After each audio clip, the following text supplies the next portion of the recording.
Hello and welcome to my channel. I hope you enjoy this story. I'm going to try and upload a new story each day. The Wailing Woods of King's Quay.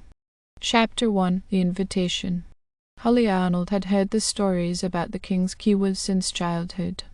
The tales of the eerie wails and ghostly apparitions were part of Isle of Wight folklore, whispered among locals and passed down through generations. Despite the warnings, Holly, a seasoned hiker with a penchant for unraveling mysteries, felt an irresistible pull towards the haunted forest. When she received an invitation from her old friend, Mark, to join a group of hikers on an expedition into the woods, she couldn't resist. Mark was a local historian with a deep interest in the supernatural, and he had assembled a group of enthusiasts eager to explore the dark legends. Alongside Holly and Mark were Clara, a paranormal investigator with a knack for sensing spirits, James, a documentary filmmaker seeking his next big project, and Emma, a skeptic and botanist intrigued by the unique flora of the area. Chapter 2: Into the Depths. The journey began on a crisp autumn morning.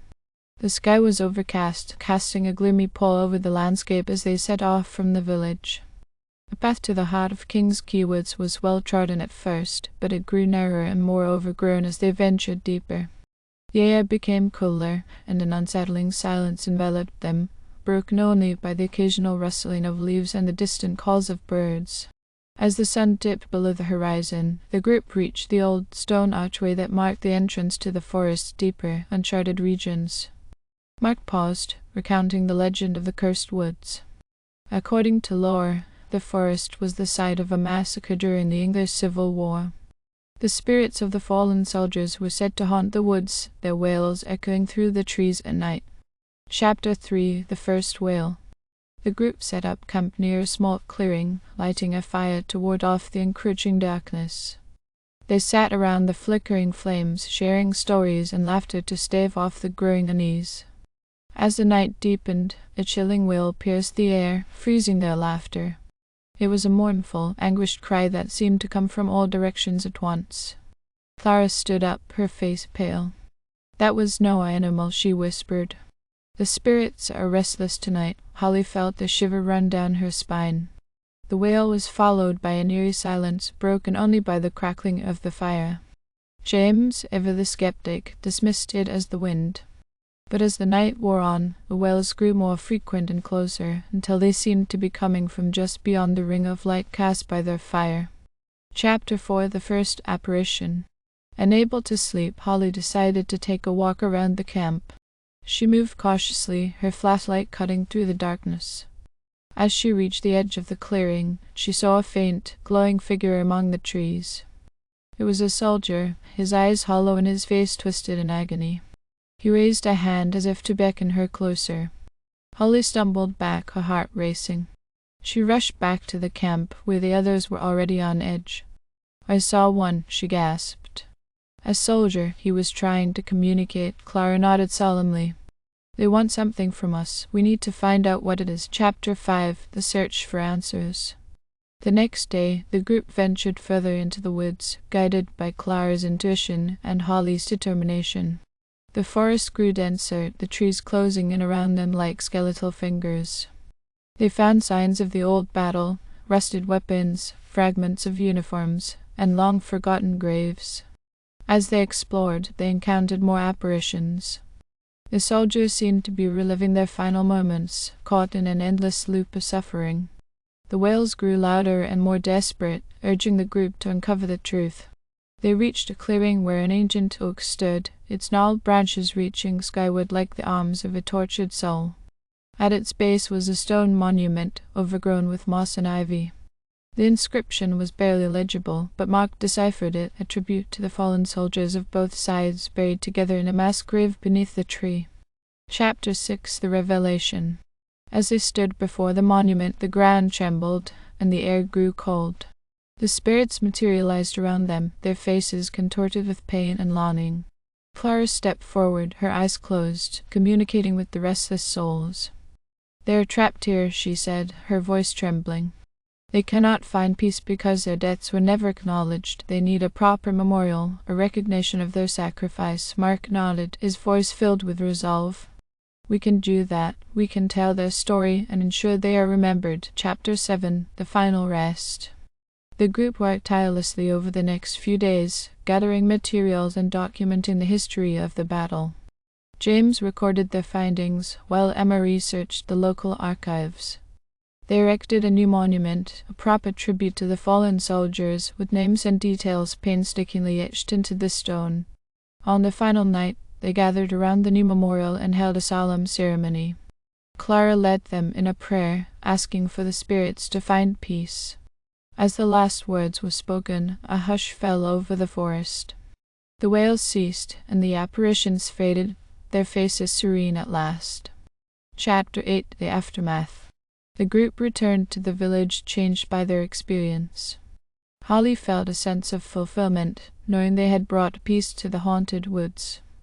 The story of the King's Quay woods became a tale of redemption and remembrance, a reminder of the power of acknowledging the past.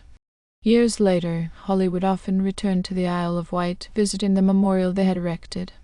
The forest, once a place of terror, had become a sanctuary, a testament to the enduring spirit of those who had perished and the power of those who remembered. The wails had ceased, but the woods still whispered their secrets to those who listened, a gentle reminder of the souls who had found peace at last.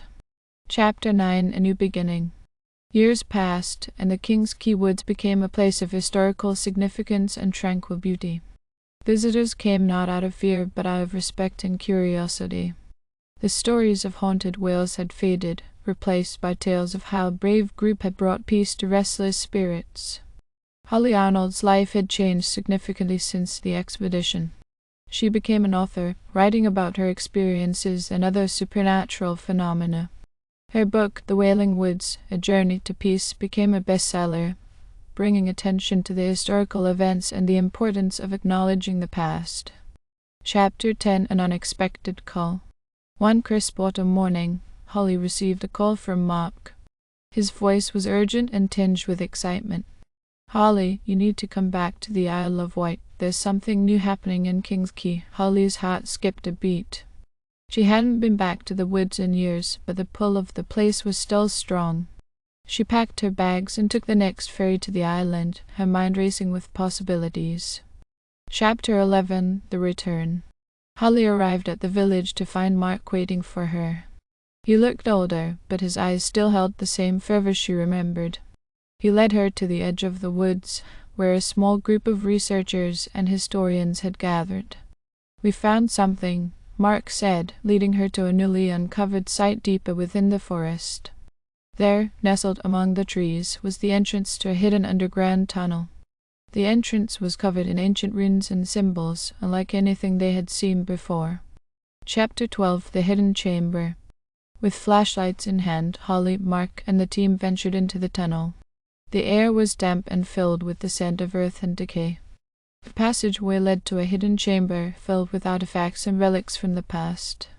At the center of the chamber was a stone altar covered in dust and cobwebs. As they explored, Clara, who had joined the team again, sensed a lingering presence. "This place was a sanctuary," she whispered. "A place where the soldiers sought refuge and performed rituals to protect their souls." Chapter 13. The Ancient Ritual. Among the artifacts, they found an old leather-bound book filled with detailed descriptions of rituals and ceremonies. According to the book, the soldiers had performed a powerful ritual to bind their spirits to the forest, hoping to protect their loved ones from future wars. The ritual, however, had gone wrong, trapping their souls in eternal torment. Holly realized they needed to complete the ritual to release the spirits fully. With Clara's guidance, they prepared to perform the ancient ceremony. They gathered the necessary items, herbs, candles, and a chalice filled with water from the forest's sacred spring. Chapter 14. The Final Ceremony. As night fell, they returned to the chamber and began the ritual. Clara chanted the ancient words, her voice echoing off the stone walls. The air grew thick with energy, and the chamber seemed to pulse with a life of its own. Holly held her breath as the final incantation was spoken. The candles flickered, and a warm light enveloped the chamber. The oppressive weight lifted, replaced by a sense of peace and tranquility. Chapter 15. The Spirit's Release. The ground beneath them trembled, and ghostly figures emerged from the walls, their faces serene and grateful. One by one, they approached the altar, bowing in thanks before dissipating into the ether.